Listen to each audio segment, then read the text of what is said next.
तो हेलो दोस्तों, मैं हूं आपका दोस्त और होस्ट स्नील और आप सुन रहे हैं स्नील हॉरर स्टोरी। कहानी को देखने से ज़्यादा सुनने में मज़ा आता है, तो अपने हेडफोन लगा लीजिए। आज की कहानी का नाम है काली रात। दोस्तों, कहानी शुरू करने से पहले आप चैनल को सब्सक्राइब कर लें। अगर आपको कहानी अच्छी लगी तो आप लाइक कर देना। तो बिना देरी के कहानी को शुरू करते हैं। एक गाँव था दोस्तों, जो पहाड़ों की तलवटियों में बसा हुआ था। गांव के चारों ओर घने जंगल थे, जहां दिन में भी मुश्किल से ही सूरज की किरणें पड़ती थी। रात तो उसकी और भी भयानक थी, काली, ठंडी और सन्नाटे से भरी हुई। लोग कहते थे कि जब चांद छिप जाता है और आसमान पर काले बादल छा जाते हैं, तो उस गांव में कुछ ऐसा जाग उठता था जो इंसानों की समझ से परे था। दोस्तों, आपको एक बात बताना चाहता हूँ, मैं उस गांव का नाम नहीं प्रतीत कर सकता हूँ कुछ कारणों की वजह से, और जिसने ये कहानी भेजी है इसलिए, जो भी आप समझ सकते हैं। तो दोस्तों, अगले कहानी शुरू करते हैं। उस रात भी ऐसा ही कुछ था। हवा में एक अजीब सा सन्नाटा था, जैसे कोई फुसफुसा रहा हो। गांव का सबसे पुराना घर, जो ठाकुर परिवार का था, उस रात खामोश खड़ा था। घर की लकड़ी की खिड़कियां हवा से हिलजुल रही थी। ठाकुर रणबीर सिंह, एक सख्त मिजाज का बुजुर्ग, अपने कमरे में बैठा था। उसके हाथ में एक पुरानी सी डायरी थी, जिसके पन्ने पीले पड़ चुके थे। वो कुछ पढ़ रहा था, लेकिन उसकी आंखों में डर साफ झलक रहा था। तभी अचानक बाहर से एक आवाज़ आई, एक तेज चीख की आवाज़, जो जंगल की गहराइयों से आई थी और पूरे गांव में गूंज उठी। रघुवीर सिंह का हाथ कांप गए। उसने डायरी बंद की और खिड़की की ओर देखा। बाहर कुछ नज़र नहीं आ रहा था सिवाय घने अंधेरे के, लेकिन उसे ये यकीन था कि वह अकेला नहीं है। कुछ था जो उसे देख रहा था, शायद उसके पास ही कहीं छुपा हुआ। उसी वक्त गांव के एक शोर पर रहने वाली कमला, एक युवक लड़की, अपने घर की छत पर खड़ी थी। उसे नींद नहीं आ रही थी। उसने देखा कि जंगल की एक ओर से हल्की सी रोशनी की टिमटिमाती हुई रोशनी आ रही है। पहले तो उसने सोचा कि शायद कोई जुगनू होगा, लेकिन फिर रोशनी बढ़ने लगी और उसके साथ ही एक ठंडी हवा, जो या कह सकते हैं एक ठंडी हवा का झोंका आया। इसमें से कुछ फुसफुसाने की आवाज़ आई। कमला का दिल जोर से धड़का। उसने नीचे उतरने का सोचा, लेकिन तभी उसके पीछे एक परछाई दिखी या साया दिखा। वह पलटी, लेकिन वहाँ कोई नहीं था। तब तक रात गहराती जा रही थी। ठाकुर रघुवीर सिंह ने अपनी डायरी खोली और आखिरी पन्ने पर लिखा हुआ वो शब्द बोला, जो काली रात में जागता है उसे कोई रोक नहीं सकता। उसकी सांसें तेज हो गई। उसको एहसास हो चुका था कि वह रात कोई साधारण रात नहीं थी। कुछ आने वाला था, कुछ ऐसा जो काल्पनिक से बिल्कुल परे था, और वो काल्पनिक को हमेशा के लिए बदल देगा, या कह सकते हैं इतिहास को। रात अब अपने चरम पर थी। गांव में सन्नाटा एक बहुत ही खतरनाक छाया था। ऐसा लग रहा था कि सांसें लेने की आवाज़ भी शोर जैसी लग रही थी। ठाकुर रघुवीर सिंह ने अपने कमरे में खड़ा एक तस्वीर को देख रहा था और हाथ में अपनी एक पुरानी डायरी थामे हुए। उसकी नज़र खिड़की पर टिकी थी, जहां अंधेरे में कुछ हिलना या एहसास हो रहा था। पहले तो उसने सोचा कि शायद हवा से पेड़ की छाया हिल रही है, लेकिन फिर उसे एहसास हुआ कि हवा तो रुक चुकी थी। बाहर जो भी था वह जिंदा था। अचानक खिड़की के शीशे पर तेज खरोंचने की आवाज़ आई, जैसे किसी ने नाखूनों के पंजों से जोर से खरोंचा हो शीशे को। रघुवीर सिंह पीछे हटा। उसका चेहरा अब पसीने से भीग चुका था। उसने गुस्से से डायरी को मेज पर पटका और दीवार पर टंगी अपनी बंदूक को हाथ में ले लिया। लेकिन इससे पहले कि वह उसे छू पाता, दरवाजे पर एक जोरदार धमाका हुआ। ऐसा प्रतीत हुआ जैसे कोई भारी चीज़ पूरे जोर से टकराई हो। दरवाज़ा हिल तो गया, लेकिन टूटा नहीं। फिर 1 से 2 बार धमाका और फिर तीसरा। हर धमाके के साथ रघुबीर सिंह की सांसें और तेज होती गईं। वह चीखना चाहता था लेकिन उससे मुंह से आवाज नहीं निकल रही थी। इधर कमला अपने घर की छत से नीचे भागी। उसने अब तक यकीन हो चुका था कि जो भी साया उसने देखा वह कोई वहम नहीं था। वह अपने कमरे के पास पहुंची और अंदर जाकर दरवाज़ा बंद करने की कोशिश की, लेकिन तभी उसे बाहर से कुछ भारी कदमों की आवाज़ सुनाई दी। कदम अब धीरे धीरे उसके घर की ओर ही बढ़ रहे थे। उसने जब खिड़की से झांका तो उसकी चीख निकलते निकलते रह गई। जंगल सी ओर से अब एक टिमटिमाती रोशनी नहीं, वहाँ पर एक आग का गोला सा बन रहा था जो धीरे धीरे बड़ा हो रहा था और उस आग के नीचे से कुछ निकल रहा था। एक काला विशाल काले आकार जिसके हाथ पैर मुड़े हुए थे और आंखें लाल चमक रही थी। कमला ने अपने आप को संभाला और बाहर की ओर भागने की सोची, लेकिन तभी उसके घर का दरवाज़ा अपने आप खुल गया। हवा का एक ठंडा झोंका अंदर आया और उसके साथ एक भयानक सी गंध और सड़े हुए मांस की और संगत की मिली जुली खुशबू।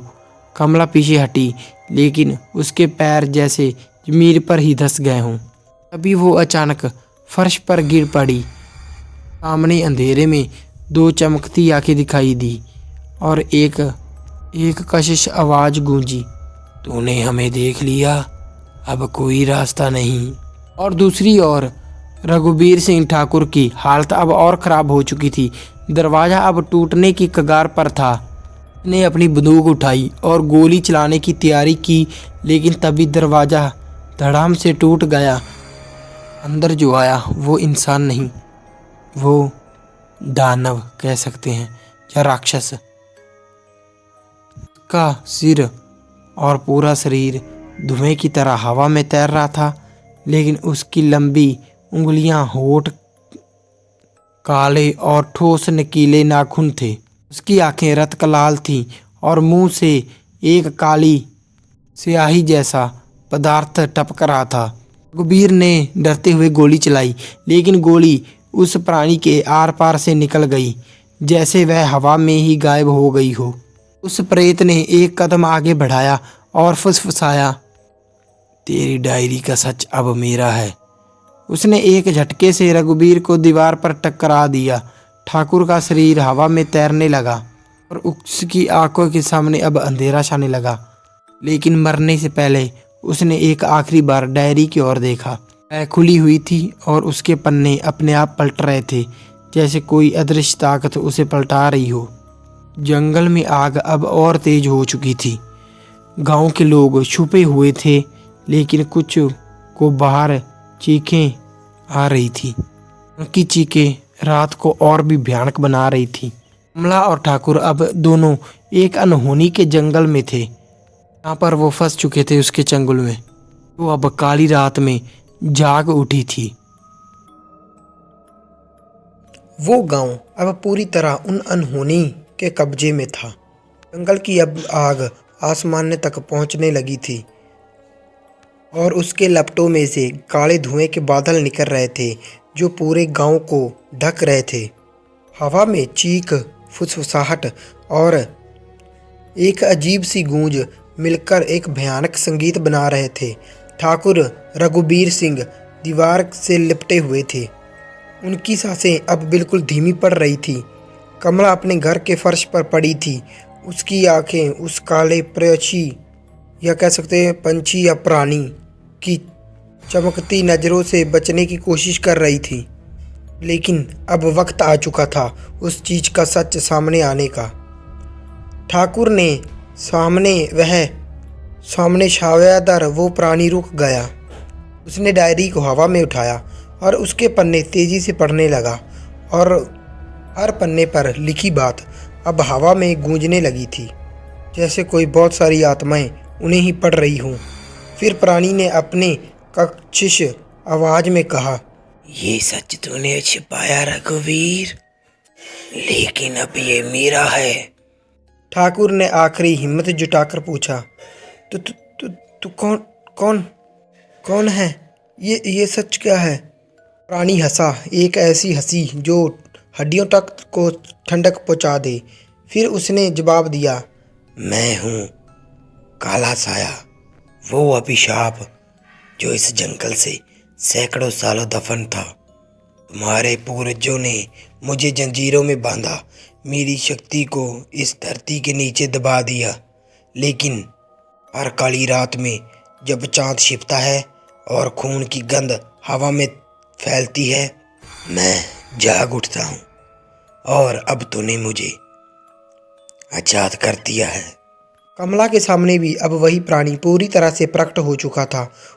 उसका शरीर धुएं और छाया से बना हुआ था, लेकिन उसकी उंगलियां लंबी और नुकीली थीं, जिसके सिरे पर काले जहर या खून टपक रहा था।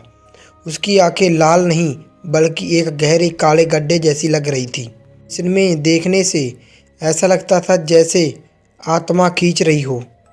कमला ने तभी कांपते हुए पूछा, तू तू तू कौन है?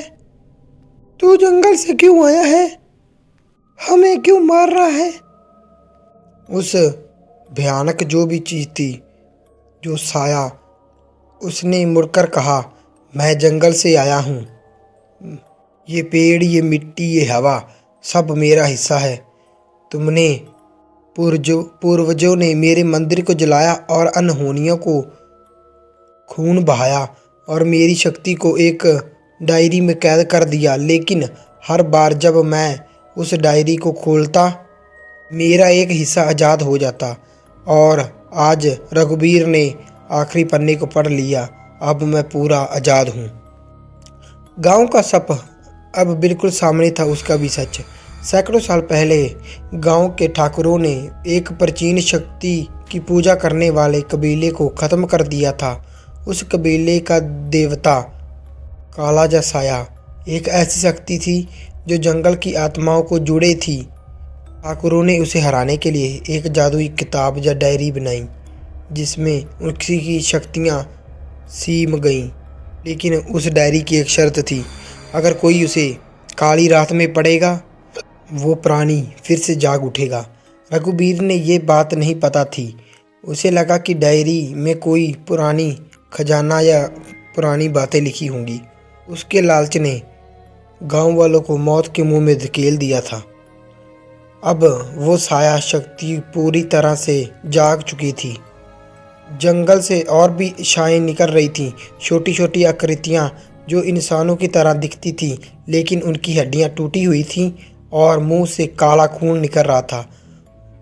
ये वो आत्माएं थीं जो कबीले के मारे गए लोगों की थी, जो काला साए की सेना बन चुकी थी। गाँव के घर अब एक एक कर कर ढह रहे थे।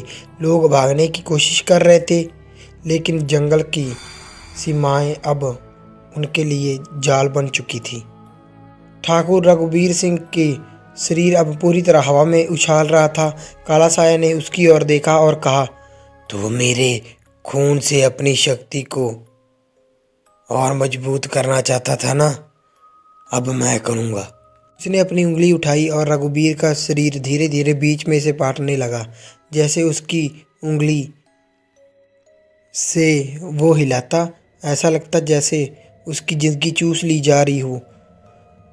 कमला ने यह देखा और चीख पड़ी, लेकिन उसकी चीख भी अब हवा में कहीं गायब हो गई थी। काला साया अब फिर एक प्राणी नहीं था, वह एक तूफान बन चुका था जो काला पानी जैसा लग रहा था और वो गांव को निगलने के लिए तैयार बैठा था।